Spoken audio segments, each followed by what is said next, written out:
Yo, I have no interest in watching this fucking movie. But Amazon Prime just gave me a 7-day free trial of Urban something movies, whatever, and I get to watch this movie for fucking free. Yo, and since hip hop is my motherfucking culture, I'm gonna review this movie after watching it. See, I got it right here. Look, watch next. Let me fucking click down. And it says watch now. I'm about to watch this shit, even though I don't fucking want to watch. I'm just playing. Now I want to see what it's about. I hear a lot of people talking about it. Yo, I am not no fucking movie critic. I do not watch movies for fucking YouTube and critique them. But I'm gonna watch this shit because I see a lot of videos about it and I hear how I got fucking made, like all independent, all this shit. I want to watch this shit and I'm gonna want to fucking tell y'all what the fuck I think about it. Because if this shit is whack because it fucking looks whack, I'm gonna fucking say so. But I'm not gonna go into the movie with that mind state. I'm just saying, if it is, it is. Yo, I swear to God, if this shit is whack, I'm gonna say it's whack. But if it's good, I'm gonna be pleasantly surprised. Let's go. Oh my God, I just came from outside. It's super cold. But anyways, look, man. This movie was kind of well done. Here's one of my few gripes with it. The first 30 minutes is complete nonsense. Like, it's just a whole bunch of clips of different stuff happening to the characters that they don't really even introduce. And then within like 40 minutes of the movie, you finally get to the point where they haven't paid state taxes. So the state is about to take away their restaurant. Then you have the food inspection place on top of that coming. And if they don't pass that food inspection, shit, they're going to get shut down. Which doesn't really mean anything when you haven't paid state taxes and about to take your restaurant anyway. And just to move a little bit forward into the story, it makes no sense because when whoever the fuck, I don't even know their names, whatever the guy's names is, the two guys who steal the phones, when they go to acquire the phones as they're stealing them, they say this with this fucking cell phones they could sell and get the money to keep the restaurant open.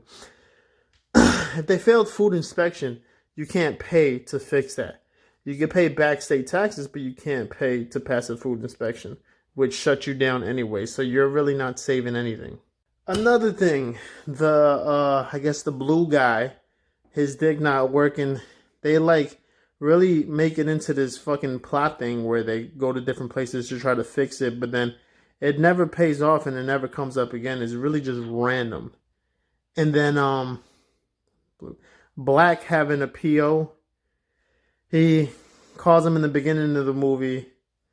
Then, like halfway during the movie, he goes visit him, gives him a urine test. It's the last you ever hear of that guy. You never find out why he has a PO, what happened. And I guess the PO is there just to be a fucking, like, another comedy thing because for some reason he has girls around when he goes to visit him. What? Whoever this Cocaine guy is, I'm pretty sure he's a real rapper, even though I don't think anybody's ever heard of him. But they go to fucking extremely painful lengths to let you know he raps. For some reason, when you meet him, he's shooting a music video. And then when the two guys, which I said I don't know their fucking names because the movie did a horrible job at introducing them. The two guys who steal the phones, they want to go buy a new phone. That fucking rapper guy is there working at the store. For some reason, he just takes them to a fucking party in the back, and then they figure out there's stolen phones upstairs, and they go... It makes no sense. Then, on top of that, man, I'm going to finish the rest of this shit in this car, because I don't give a fuck. So then there's this wannabe Debo guy who literally rolls up on a scooter to some guy. He's going to rob him. Then he doesn't rob him. He just knocks him out and takes his bag of chips. I'm not sure what was that for. And then Michael Blackson's in the movie as a cop. Then he has a random scene sometime later in the movie where he walks by a line of people waiting outside of a building for some reason, and then he gets into it with a fat old lady. Then she ends up wanting to rape him, and then they just go back and forth, and then he just walks off set, and then they never explain what that line was for or why was he there, and where, like, you never see him again in the movie. What? The sound effects. Oh, boy. The sound effects are horrible. The action scenes, which I don't even know if you can call them action scenes, but there's a scene where this lady with a knife kills two cops, like cuts them and shit. There's no blood. The sound effects is fucking horrible. There's no wounds, no nothing. The guy just act like they get cut and they fall down and die. And then well, staying on that topic of just not giving a fuck about the movie. Then when Blue's in the hospital, you never see him attached to any fucking medical equipment, even though he was just fucking shot. And the 2 or 3 times you see him in the hospital, he's just laying there on the bed. No IVs, no monitors. I'm not sure if they could afford them or whatnot. I'm pretty sure this wasn't a real setting. It was just like a room. They just put a hospital bed in and put him in the hospital gown. Like, oh, he's at the hospital for this fucking wound he has. But when you're in a hospital, you're not just laying on the bed doing nothing with nothing attached to you. They're monitoring you. Yeah, man. Last and final thing that I can remember off the top of my head is that Master P's son makes a fucking device that uses light to turn it into Wi-Fi for your phone, so your phone can have Wi-Fi anywhere. Let me explain to you something real quick. This is why you need technical advisors on set. I'm pretty sure this movie couldn't afford that, but Wi-Fi does not come from electricity. It comes from Wi-Fi towers. Just like cell phone coverage does. If you connect your phone to an outlet, it's not going to give it service. It's just going to charge the phone. That doesn't make any sense. If you have a chip that you put in your phone that just uses the light for energy, it's not just going to give it Wi-Fi. You need a Wi-Fi signal going into that phone.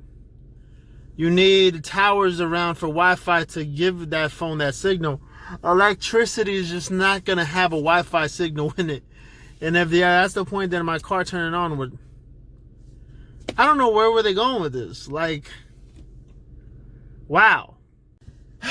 And in final thoughts, I think the movie was as well made as you can make it. I've seen movies with the same budget or even lower have better structure to them, because I'm pretty sure this was a hood movie. They don't know what the fuck they was doing.